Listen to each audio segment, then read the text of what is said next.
नीतिमत्ता ओंडक्यासारखी वाहून जाऊ नये, एवढंच आमचं म्हणणं आहे. काल या विषयावर एक भूमिका मांडली होती. कल्याण डोंबिवलीत जे घडलं ती महाराष्ट्र नवनिर्माण सेनेच्या संदर्भातली त्यांची पक्षाची भूमिका नाही असं त्यांच्याकडून सांगण्यात आलं. स्वतः महाराष्ट्र नवनिर्माण सेनेचे प्रमुख राज ठाकरे यांना सुद्धा ती भूमिका मान्य नाही, ती पक्षाची भूमिका नाही, हे त्यांच्याशी चर्चा झाल्यावरती आमच्या लक्षात आलेलं आहे. पण तुम्हाला जर स्थानिक लोकांना अशा प्रकारची युती करायची होती तर तुम्ही कल्याण डोंबिवलीमध्ये शिवसेनेबरोबर युती करायला नको होती.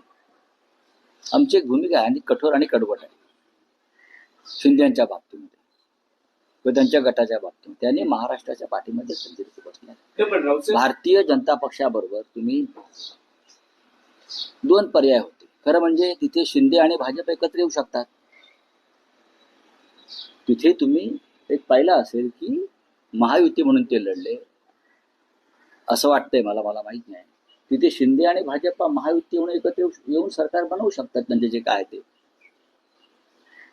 इतरांना त्याच्यामध्ये घुसायचं कारण नव्हतं, हे माझं मत आहे. अर्थात त्यांनी तो निर्णय घेतलेला आहे. कोणत्या पातळीवर घेतला आहे ते त्यांनी सांगितलेलं आहे. त्याच्यावरती आता आम्ही याच्यावरती चर्चा न करता आम्ही अंतर्गत चर्चा करू. राज सांगितलं राज ठाकरेंना ही भूमिका मान्य असल्याचं त्यांनी सांगितलं, त्यांना सांगूनच हे सगळं झालं. राज ठाकरेंनी त्यांच्या निर्णयाचा फेरविचार करावा आणि आघाडी किंवा त्या गटात सहभागी होण्याचा जो निर्णय आहे तो मागे घ्यावा असं आवाहन तुम्ही करता का? नाही. जेव्हा त्यांच्या पक्षातर्फे सांगण्यात येतं की हा स्थानिक पातळीवरती घेतलेला निर्णय आहे आणि आम्हाला या निर्णयाची आम्हाला कल्पना नाही, हे जेव्हा कोणी सांगतं तेव्हा आम्ही त्यांच्याशी अंतर्गत चर्चा करू. नाही, बैठकीत राजू पाटील, संदीप देशपांडे असे पक्षाचे नेते उपस्थित होते. राज ठाकरे यांना याची पूर्ण कल्पना होती की नेमकं स्थानिक स्तरावर होतंय काय. तर असं कसं म्हणता येईल की ही माहिती सन्मान्य उद्धव ठाकरे यांच्याकडे सुद्धा होती. तुम्ही जे सांगताय ही जी माहिती शिवसेना पक्षप्रमुख उद्धव ठाकरे यांनाही होती. पण ते अत्यंत तुम्हाला माहिती आहे त्यांचा स्वभाव. त्यांनी या संदर्भात मलाही ही माहिती दिली की असं असं घडत आहे, असं असं घडत चाललेलं आहे. हे पहिल्या दिवसापासून उद्धव ठाकरे साहेबांकडे याची पूर्ण माहिती होती आणि आता ही काय चाललंय पडद्यामागे त्याची खडानखडा माहिती आहे. पण मग असं ते म्हणताय आणि बघा, शेवटी निर्णय हा मातोश्रीवरून घेतला जाईल आणि असा कोणताही निर्णय घेतला जाणार नाही ज्याच्यामुळे मराठी माणसाच्या भावना दुखावल्या जातात. एवढंच मी सांगतो. काल जो केडीएमसी मध्ये मनसेनं निर्णय घेतला आहे, उद्धव ठाकरेंना या निर्णयानंतर काय वाटलं, त्यांची प्रतिक्रिया काय किंवा भावना काय होती? त्यांना विचारा. मी त्यांना सांगतो, पत्रकारांना बोलवा, त्यांच्या मनातल्या काही शंका आहे त्याची उत्तर आपण द्यायला पाहिजे आणि ते नक्की बोलतील.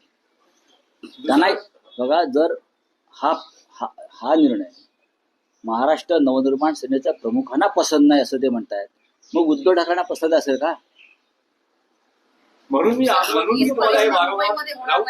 तुम्हाला वारंवार विचारतो आहे की जर राज ठाकरेंना हा निर्णय पसंत नाही, मान्य नाही, कल्पना नव्हती, तर हा निर्णय बदलावा, त्याचा फेरविचार व्हावा असं आवाहन त्यांना का केलं? आम्ही करणार नाही. मी परत सांगतोय की राज ठाकरे हे स्वतंत्र नेते आहेत. त्यांच्या पक्षाचा तो अंतर्गत विषय आहे. हे जरी खरं असलं तरी ह्या निर्णयामुळे ज्याने घेतलाय तो खालच्या स्तरावर त्यांची राजकारणातली विश्वासार्हता पूर्णपणे संपली आहे. ज्या कोणी घेतला असेल कुठल्याही पातळीवर त्यांची राजकारणातली विश्वासार्हता, मराठी माणसाच्या मनात जो विश्वास निर्माण झाला होता तो पूर्णपणे संपलेला आहे.